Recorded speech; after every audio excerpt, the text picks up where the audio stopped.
भारती। सखी सहेली प्रस्तुत है कार्यक्रम सखी सहेली। सखी सहेली के श्रोताओं को राजश्री त्रिवेदी का नमस्कार और मंदाकिनी आपको भी नमस्कार। हाँ, राजश्री जी मेरा भी आपको नमस्कार और सभी सखियों सहेलियों को मंदाकिनी जोशी का प्यार भरा नमस्कार।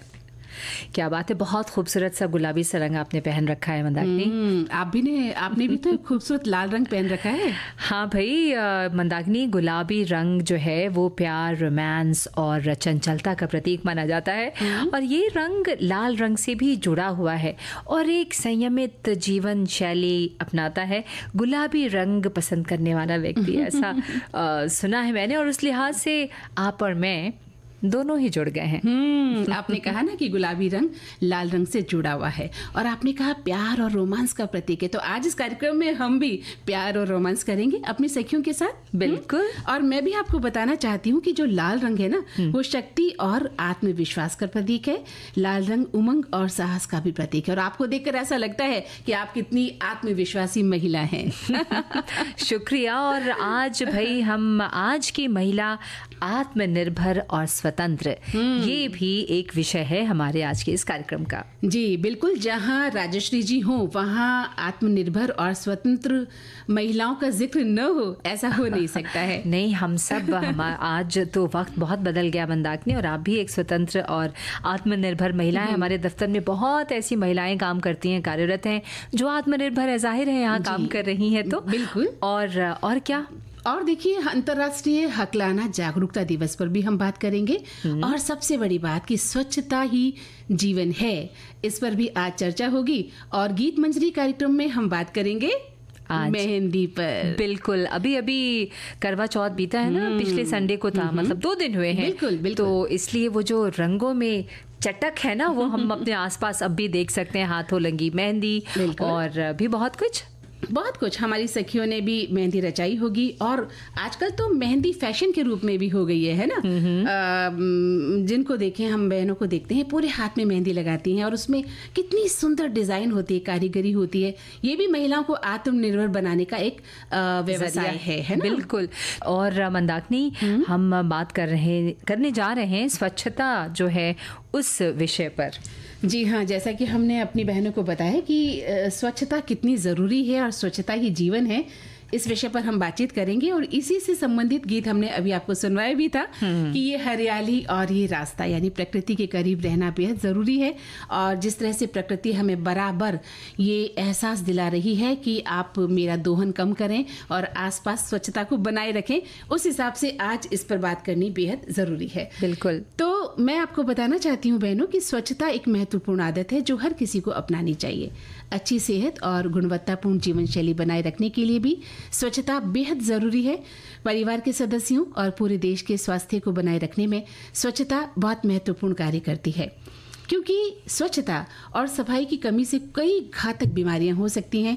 इसलिए एक स्वस्थ जीवन शैली जीने के लिए हमें अपनी दिनचर्या में स्वच्छता को अपनाने की बेहद जरूरत है। बिल्कुल, कुछ बुनियादी कदमों का अगर आप पालन करना सीख जाएं तो चीज़ें बहुत आसान हो जाएंगी। जैसे कि सुबह कुछ भी खाने से पहले मुंह की सफाई हो, शौचालय के प्रयोग के बाद आप अपना हाथ हमेशा धोएं, कुछ भी खाने से पहले हाथ धोना, धुले हुए कपड़े पहनना या कचरा फेंकने के लिए हमेशा डस्टबिन का उपयोग करना, या फिर अगर आप यात्रा करते हैं तो यात्रा करते समय या सड़क का उपयोग करते समय कूड़ेदान का उपयोग करें। आसपास थूकने और कचरा फेंकना बिल्कुल नहीं करें ऐसा।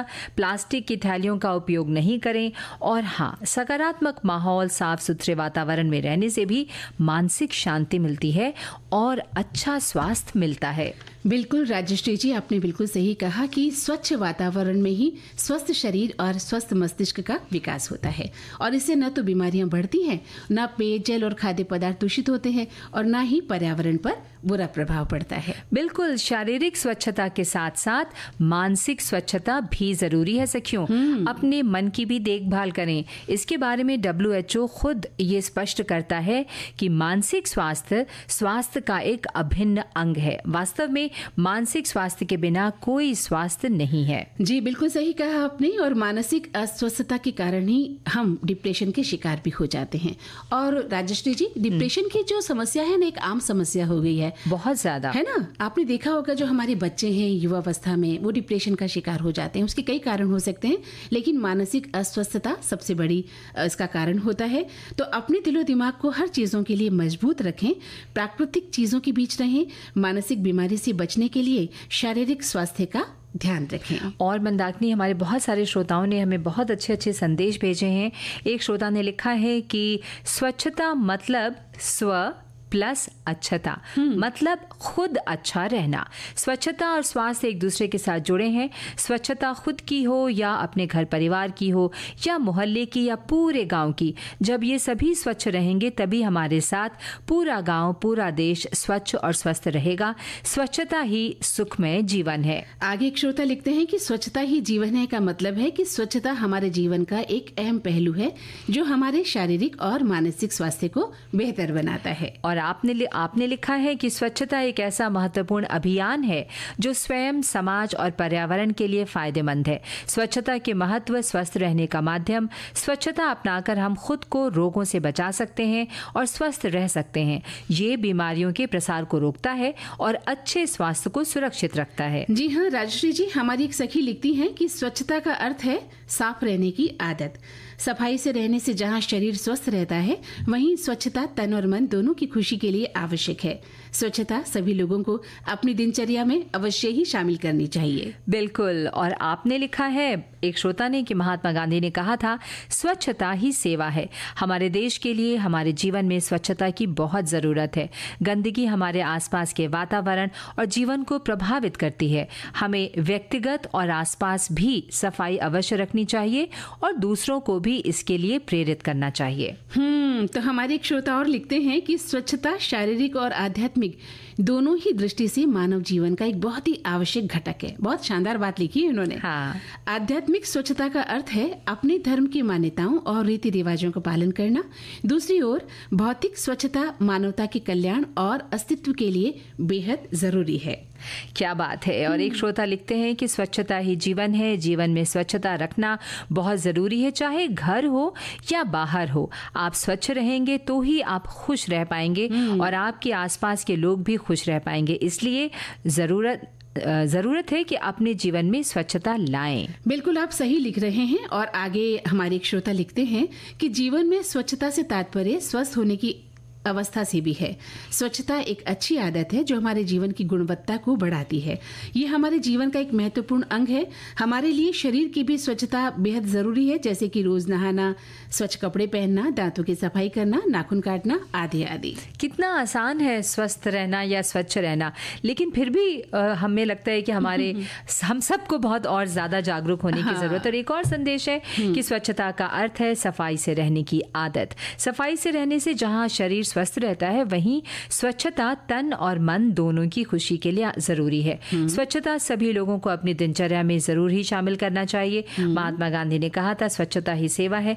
ये तो हमने, एक और श्रोता ने ऐसा लिखा था इस संदेश के बारे में। तो भाई, आप सबके संदेश भी जो हमारे पास आए, बहुत खूबसूरत संदेश आए। और हमने भी, मंदाकिनी जी, जो अपने श्रोताओं को बात बताई है जरूरी, वो बहुत आसान है करना, इतना कठिन नहीं है जी। तो बस ये एक ऐसी आदत है जिससे आप स्वस्थ रहेंगे, खुश रहेंगे जी। जैसे हम बुरी चीजों की लत कितनी आसानी से लगा लेते हैं राजश्री जी, तो स्वच्छता एक बहुत अच्छी आदत है। इसकी लत लगाइए और जैसे ही आपकी आदत में ये शामिल हो जाएगा, आप स्वच्छ रहने की जो है पालना करने लगेंगे।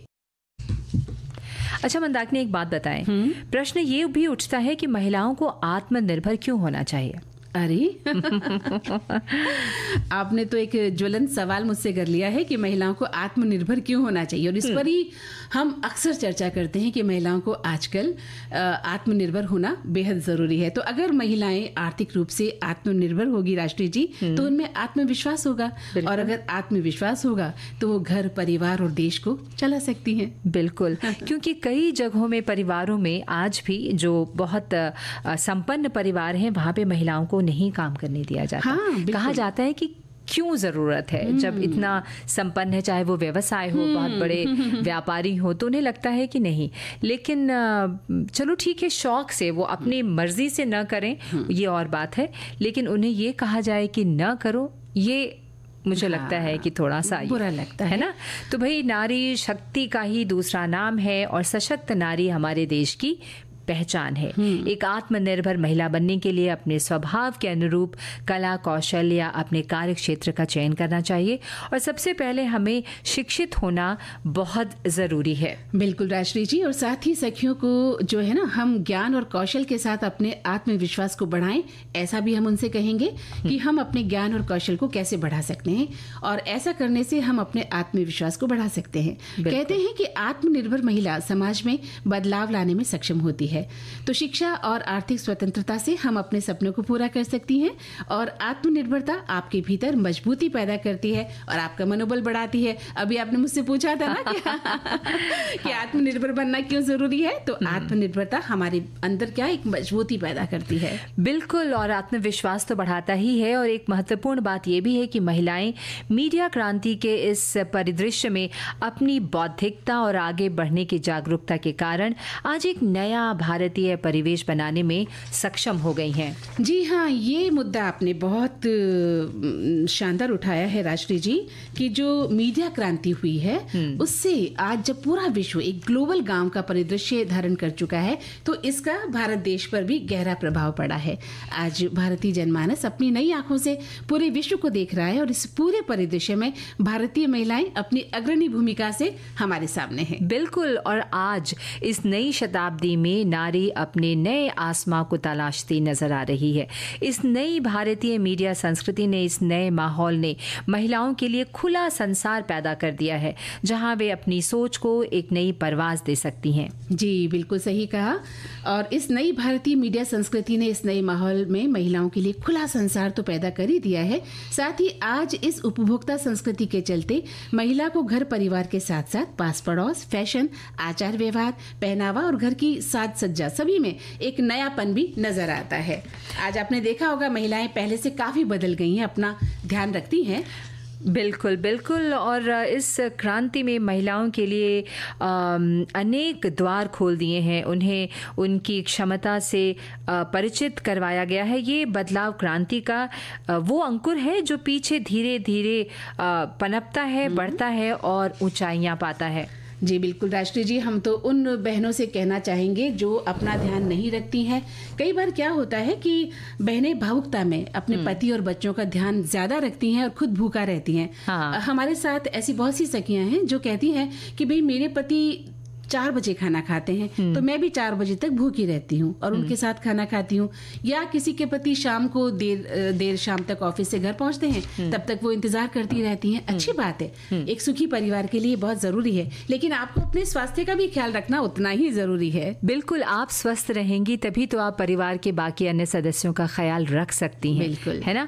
नोबेल पुरस्कार विजेता मॉरिसन का मानना है कि इस नई शताब्दी की महिला एक बदले हुए रूप में कुछ नए अंकों में इस विश्व को एक नया, कुछ नए अर्थों में इस विश्व को एक नया रास्ता दिखलाएंगी। बिल्कुल सही कहा है नोबेल पुरस्कार विजेता मॉरिसन ने।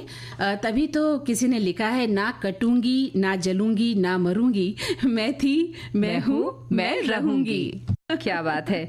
और मंदाकिनी जी, बहुत सुंदर सुंदर हमारे पास जो हमारी श्रोताओं ने, महिलाओं ने हमें संदेश लिखकर भेजे हैं, वो जरूर हम पढ़ना चाहेंगे। हाँ? हमारी एक श्रोता लिखती हैं, भारत में महिलाओं की स्थिति ने पिछले कुछ सदियों में कई बड़े बदलावों का सामना किया है। प्राचीन काल में पुरुषों के साथ बराबरी की स्थिति से लेकर मध्ययुगीन काल के निम्न स्तरीय जीवन और साथ ही कई सुधारकों द्वारा समान अधिकारों को बढ़ावा दिए जाने तक भारत में महिलाओं का इतिहास काफी गतिशील रहा है। आधुनिक भारत में महिलाएं राष्ट्रपति, प्रधानमंत्री, लोकसभा अध्यक्ष, प्रतिपक्ष के नेता वगैरह जैसे शीर्ष पदों पर आसीन हुई हैं। बहुत सुंदर लिखा है इन्होंने। और आगे लिखते हैं हमारे एक श्रोता कि आत्मनिर्भर महिला समाज में बदलाव लाने में सक्षम होती है और अपनी पहचान बनाने में सफल रहती है। शिक्षा और आर्थिक स्वतंत्रता से महिलाएं अपने सपनों को पूरा कर सकती हैं और समाज में अपनी महत्वपूर्ण भूमिका निभा सकती हैं। आत्मनिर्भरता से महिलाएं मजबूत और प्रेरणादायक बनती हैं। और आप लिखती हैं कि आत्मनिर्भर महिला समाज में बदलाव लाने में सक्षम होती हैं और अपनी पहचान बनाने में सफल रहती हैं और शिक्षा और आर्थिक स्वतंत्रता से महिलाएं अपने सपनों को पूरा कर सकती हैं और समाज में अपनी महत्वपूर्ण भूमिका निभा सकती हैं। आत्मनिर्भर से महिलाएं मजबूत और प्रेरणादायक बनती हैं। ये शायद संदेश आपने पढ़ दिया था, है ना? उसके बाद एक और संदेश जब आप पढ़े, भारतीय साहित्य में आप लिखती हैं कि कई सुप्रसिद्ध लेखिकाएं, कवित्रियों और कथा लेखिकाओं के रूप में जानी जाती हैं। इनमें से कुछ मशहूर नाम है सरोजनी नायडू, कमला सुरैया, शोभा डे, अरुंधति रॉय, अनीता देसाई। सरोजनी नायडू को भारत कोकिला कहा जाता है। अरुंधति रॉय को उनके उपन्यास the God of small things के लिए बुकर पुरस्कार से भी सम्मानित किया गया है। जी, बहुत सुंदर इन्होंने लिखा है, बहुत खूबसूरत बात इन्होंने कही है। और आत्मनिर्भर और स्वतंत्र होती महिलाएं, आजकल महिलाएं अपने आप में आत्मनिर्भर और स्वतंत्र तो हो ही रही हैं। इनमें कुछ पुरुषों को ऐतराज हो रहा है, लेकिन ऐसा होना नहीं चाहिए। उन पुरुषों को तो महिलाओं की सहायता करनी चाहिए या उनके काम में मदद भी करनी चाहिए, उन्हें समझना चाहिए। तो मैं कहूँगी राजश्री जी, हम इस सखी सहेली में हमारे सखाओं को भी तो शामिल करते हैं, हमें तो कोई ऐतराज नहीं होता। बिल्कुल बिल्कुल, तो उन्हें भी नहीं होना चाहिए। और आपने लिखा है कि आत्मनिर्भर होना हर किसी के लिए ज़रूरी है, खासकर महिलाओं के मामले में ये और भी ज़रूरी हो जाता है, क्योंकि आत्मनिर्भर होने से आप अपने फैसले स्वयं लेने के लिए स्वतंत्र होते हैं। और अभी कई संदेश मंदाकिनी हम उससे भी शामिल कर लें। एक श्रोता लिखती हैं, आत्मनिर्भर और स्वतंत्र होती महिलाएं, भाई ये बहुत ही विस्तृत और व्यापक विषय है। इसके लिए आत्मनिर्भरता और स्वतंत्रता को मूल रूप से समझना बहुत आवश्यक है। घर से बाहर निकलना ही स्वतंत्रता नहीं है और न ही नौकरी करना ही आत्मनिर्भरता है। इसके लिए तो हर एक के बुद्धिजीवी होते रहने की आवश्यकता है। फिर हर कोई इस शब्द के अर्थ अपने अपने बुद्धि विवेक में ही समझते हैं। बहुत अच्छी बात कही है इन्होंने। एक श्रोता लिखती हैं कि आजकल कोई भी फील्ड ऐसा नहीं है जहां महिलाओं की बराबरी की भागीदारी न हो। सरकार भी महिलाओं को बेहतर सुविधाएं दे रही हैं। मेरी 3 बेटियां हैं, एक दिल्ली सुप्रीम कोर्ट में वकील है, दूसरी इंजीनियर और तीसरी बर्लिन में सीनियर साइंटिस्ट है। उनके कई जगह सेमिनार होते रहते हैं और अकेले ही सब जगह वो जाती हैं। क्या बात है, बिल्कुल। और आपने लिखा है कि आत्मनिर्भरता का मतलब है कि कोई व्यक्ति बिना किसी बाहरी सहायता के खुद को बनाए रख सकता है। जिन महिलाओं को हम काम पर रखते हैं उनके लिए आत्मनिर्भर बनना एक महत्वपूर्ण लक्ष्य है। हालांकि आत्मनिर्भरता को केवल एक अंतिम बिंदु के रूप में सोचना इस रास्ते पर होने वाली सभी महान चीजों को अनदेखा करने का जोखिम उठाता है। मुझे लगता है शायद मंदाकिनी जी वो ये कहना चाह रहे हो कि जब महिलाएं काम करती हैं, घर से बाहर निकलती हैं, तो बहुत से लोगों की सोच ये होती है कि घर थोड़ा सा छूट जाता है या, लेकिन अगर आपके घर के अन्य सदस्य, आपके साथी, हमसफर, पति की अगर मैं बात करूं तो वो सब मिलकर काम करें ना, तो मुझे लगता है कि घर भी नहीं छूटता। अगर अकेली महिला ही सिर्फ सब कुछ करे तो भाई उसके 10 हाथ तो है नहीं। लोग मान लेते हैं कि वो दुर्गा का रूप है तो उसके 10 हाथ है।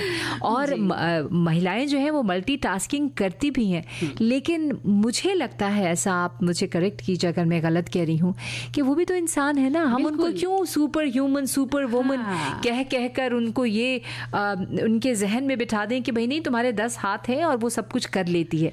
वो सब कुछ करने के बाद या करने के पीछे उसकी जो एक मानसिक या शारीरिक दुर्दशा होती है उस पे हमें जरूर गौर करना चाहिए। और एक और संदेश है ना, एक बात मैं भी कहना चाहती हूँ कि जब हम उन्हें दुर्गा का रूप मानते हैं कि उनके 9 हाथ हैं, 10 हाथ हैं, तो फिर कई मामलों में उनको कमजोर क्यों साबित करते हैं कि वो कमजोर है, घर से बाहर नहीं निकलना चाहिए, रात बिरात उसे नहीं आना चाहिए, दूर दराज उसे पढ़ने नहीं जाना चाहिए। ये बातें फिर क्यों आती हैं? तो काम को लेकर ही हम उन्हें क्यों ऐसा मानते हैं कि वो सुपर वुमेन है, वो घर की देखभाल भी कर सकती है और नौकरी भी करेगी। बिल्कुल। तो ये जो हमारे विचारों में दो दोगलापन है, इसे हमें बदलना चाहिए। बिल्कुल बिल्कुल। और एक और संदेश है। हाँ, ये लिख रहे हैं कि बालिकाओं का या महिलाओं का आत्मनिर्भर होना अच्छी बात है, मगर इतना आत्मनिर्भर होना अच्छी बात नहीं है। अदालत को कहना पड़े कि महिलाओं को छोटी छोटी बात पर आप अदालत में केस फाइल कर देते हैं, इतना भी ऐसा भी होता है। बिल्कुल सही लिखा है आपने, लेकिन ये भी सही लिखा है कि भाई ऐसा भी नहीं होना चाहिए। लेकिन अब लोग थोड़ा सा दूसरी तरह से सोचने लग जाते हैं। एक श्रोता ने लिखा है कि आत्मनिर्भर महिला समाज में बदलाव लाने में सक्षम होती हैं और अपनी पहचान बनाने में सफल रहती हैं। शिक्षा और आर्थिक स्वतंत्रता से महिलाएं अपने सपनों को पूरा कर सकती हैं और समाज में अपनी महत्वपूर्ण भूमिका निभा सकती हैं। निर्भरता से महिलाएं मजबूत और प्रेरणादायक बनती हैं। तो राजश्री जी, इन मैसेजेस को पढ़कर मुझे लगा कि हमारी श्रोता बहनें या भाई या हमारे सखा सोचते हैं, है ना, इस विषय पर सोचते हैं और विचारते हैं। सबसे बड़ी बात यह है कि हम किसी विषय को समझें, विचारें और उस पर मंथन करें। अब हकलाना ये एक ऐसा विषय है जो बहुत, जिसे कहते हैं, हृदय को छूता है जी। बहुत से छोटे, इस पर बात करना भी बेहद ज़रूरी है। बिल्कुल, है ना। बहुत सारे हमारे आसपास ऐसे लोग हमें मिल जाते हैं जो बात करते वक्त थोड़ा सा हकलाते हैं, अपनी बात को सही ढंग से नहीं कह पाते हैं। तो इस विषय को उठाना बेहद ज़रूरी है। और सबसे बड़ी बात कि आज ये दिन अंतर्राष्ट्रीय हकलाना जागरूकता दिवस के रूप में हम मना भी रहे हैं। बिल्कुल, हर साल 22 अक्टूबर को ये दिन ऑब्जर्व किया जाता है और इस दिन को मनाने का मकसद बिल्कुल साफ है कि भाई हकलाने वाले लोगों के सामने आने वाली चुनौतियों के बारे में जागरूक करना है। और इस दिन को मनाने के लिए दुनिया भर के जो समुदाय हैं, संगठन हैं, वो कार्यक्रम आयोजित करते हैं, एक अभियान चलाते हैं और जिससे कि लोग जागरूक हों। कई बार आपने भी देखा होगा कि लोग मजाक उड़ाने लगते हैं, हंसने लगते हैं। अब आप सोचिए कि जो सामने व्यक्ति खड़ा है, जिसके साथ ये समस्या है, जिसे ये प्रॉब्लम है, उसे कैसा महसूस होता होगा। जी। तो सबसे पहले तो मुझे लगता है जागरूकता में ये एक पहल आप करें, ये कदम उठाएं। कभी उस पर हंसे नहीं, वो बच्चे हों, बड़े हों, बुजुर्ग हों, चाहे कोई भी, वो आप भी हो सकते हैं, क्या पता, है ना। और सबसे बड़ी बात मैं ये कहना चाहती हूँ अपनी बहनों से कि अगर उनके बच्चे में ये दोष दिखाई देता है कि वो बचपन से हकला रहे हैं, ज्यादा तुतला रहे हैं, बोलने में उन्हें दिक्कत होती है, तो वो उनका तुरंत इलाज कराएं और इसमें किसी तरह की शर्मिंदगी महसूस नहीं करें, बल्कि बच्चे का हौसला बढ़ाएं, खुद का हौसला बनाए रखें। साथ ही बच्चे को अच्छे चिकित्सक के पास लेकर जाएं और उसका इलाज कराएं कि कारण क्या है। एक बात और कहना चाहूंगी, कई बार घबराहट के कारण भी हम डर से भी हकला जाते हैं, तो घर में डर का माहौल नहीं रखना चाहिए। घर में एक हंसी खुशी का माहौल रखें ताकि बच्चे पर मानसिक दबाव नहीं पड़े या किसी भी व्यक्ति पर किसी भी तरह का कोई दबाव न हो। बिल्कुल भाई, इस दिन को मनाने का उद्देश्य ही हकलाहट के प्रति लोगों को जागरूक और शिक्षित करना है। कई बार लोग बिना सोचे ऐसे व्यक्ति को परेशान करते रहते हैं और इससे उनके दिमाग पर किस तरह का असर पड़ सकता है इसका अंदाजा नहीं। हकलाहट से ग्रसित लोगों का कॉन्फिडेंस और ज्यादा गिर जाता है। ऐसे लोगों को उनकी ये जो हकलाहट है वो दूर करने के लिए बहुत सारे तरीके हैं, जिसके बारे में भी हम थोड़ी बात करेंगे, जो काफ़ी हद तक कारगर साबित हो सकती है इसे दूर करने में। और इस दिन दुनिया भर में कई तरह के आयोजन भी किए जाते हैं, जैसा हमने बताया, कि लोग इसके प्रति सचेत हों और इस तरह जो भी आप किस डॉक्टर के पास जाएं, उनसे मिलें। और छोटे बच्चों में जैसा आपने कहा कि अगर आप थोड़ा सा ध्यान रखेंगे और आपको ये लगता है कि इस तरह की समस्या है, तो बहुत जल्दी शुरुआत में ही अगर आप डॉक्टर को दिखाएं तो एक प्रैक्टिस होती है, उससे ये ठीक भी हो सकता है। और राजश्री जी, हर साल इस दिन को एक थीम के साथ मनाया जाता है, ठीक है। इस बार की जो थीम है वो है one size does not fit all.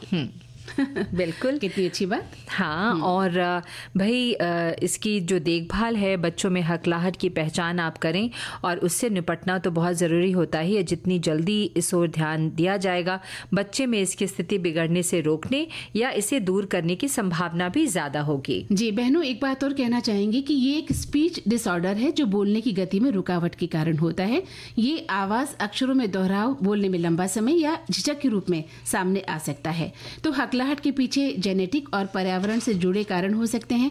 ये समस्या अक्सर बचपन में ही दिखाई देने लगती है, जो बड़े होने तक बनी रह सकती है, या उम्र के साथ इसमें सुधार आ सकता है। भले ही ये बीमारी नहीं है, लेकिन जो इससे परेशान है उनके लिए ये चुनौतीपूर्ण और निराश करने वाली स्थिति पैदा करता है। जी हाँ, ये एक बिहेवियरल थेरेपी है। कुछ लोगों को बिहेवियरल थेरेपी जैसे कि कॉग्निटिव बिहेवियरल थेरेपी या डिसेंसिटाइजेशन तकनीकों से फ़ायदा हो सकता है, और हकलाहट के कारण के रूप में एंग्जाइटी को कम किया जा सकता है। इससे जो हालत है, जो सिचुएशन है, वो बेटर हो सकती है, सुधर सकती है। बिल्कुल, और इसके लिए काउंसलिंग लेना बहुत ज़रूरी है। जो बच्चा या बड़ा या बुजुर्ग अगर हकलाते हैं तो काउंसलिंग की मदद लेना भी इससे भावनात्मक और जो मनोवैज्ञानिक प्रभाव पड़ता है उस व्यक्ति पर, उसका बहुत असर होता है। तो इसलिए आप ध्यान रखें, इसके लिए दवाइयाँ भी हैं सीधे तौर पर, लेकिन दवाइयों का प्रयोग सीधे तौर पर हकलाहट के इलाज के लिए नहीं किया जाना चाहिए, बल्कि कुछ मामलों में एंजाइटी या डिप्रेशन को दूर करने के लिए इनका सहारा लेना पड़ सकता है। हाँ। जैसा अभी मैंने आपसे कहा कि बच्चे डर से भी हकलाते हैं, या जिस घर में बहुत कड़ा अनुशासन होता है, डर पैदा कर देते हैं। कई बार माँ बाप बच्चों पे अच्छे अंक नहीं लाए, अच्छी पढ़ाई नहीं करी, अच्छी तरह से नहीं रहे, कहना नहीं माना, और आपने तड़ाक एक थप्पड़ जड़ दिया, तो बच्चे घबरा जाते हैं। तो इस तरह का माहौल अपने घर में ना रखें, बच्चों को प्यार से बोलें, और बच्चे ही क्यों, घर के बुजुर्ग उनके साथ भी प्यार से पेश आएं, सम्मान और आदर के साथ पेश आएं। बिल्कुल बिल्कुल मंदाकिनी जी। और कुछ इलेक्ट्रॉनिक उपकरण जैसे कि डिलेड ऑडिटरी फीडबैक या फिर उपकरण या स्पीच रीस्ट्रक्चरिंग सॉफ्टवेयर का प्रयोग हकलाहट दूर करने और बेहतर साफ बोली के लिए इस्तेमाल किया जा सकता है। और निरंतर अभ्यास भी से भी फायदा होगा ना? बिल्कुल होगा, बहुत होगा। बड़े बड़े लोग, लेखक और कई बार महान लोग भी इस बात को जानते थे कि उन्हें बोलने में परेशानी महसूस होती है और वो बहुत अच्छा लिख सकते हैं, लेकिन धीरे धीरे उन्होंने अपनी आदत को सुधारा, अपने को ऐसा बनाया, और आज बड़े बड़े वक्ता के रूप में भी हमारे सामने दिखाई देते हैं। हाँ बिल्कुल, बहुत सारे संदेश भी हमारे पास आए हैं जिसे हम शामिल कर लेंगे, लेकिन अब समय जो है वो गीत मंजरी का है, और आज का विषय जो है वो है मेहंदी, है ना? तो भाई मेहंदी का जिक्र आते ही सुहागन और कन्याओं के रचे हाथ सामने आ जाते हैं। बिल्कुल आ जाते हैं। और देखिए ना, मेरे और आपके हाथों में भी जो मेहंदी दिख रही है वो भी तो किसी से छुपी नहीं है। हाँ, बिल्कुल बिल्कुल। मेहंदी तो गुणों की खान है, कहते हैं सुर्खे रूह होता है इंसान ठोकरें खाने के बाद, रंग लाती है ना पत्थर पे घिस जाने के बाद। यानी मान सम्मान पाने के लिए, समाज में अपने को प्रतिष्ठित और स्थापित करने के लिए संघर्ष करना पड़ता है, क्योंकि संघर्ष में तब कर ही जीवन निखरता है।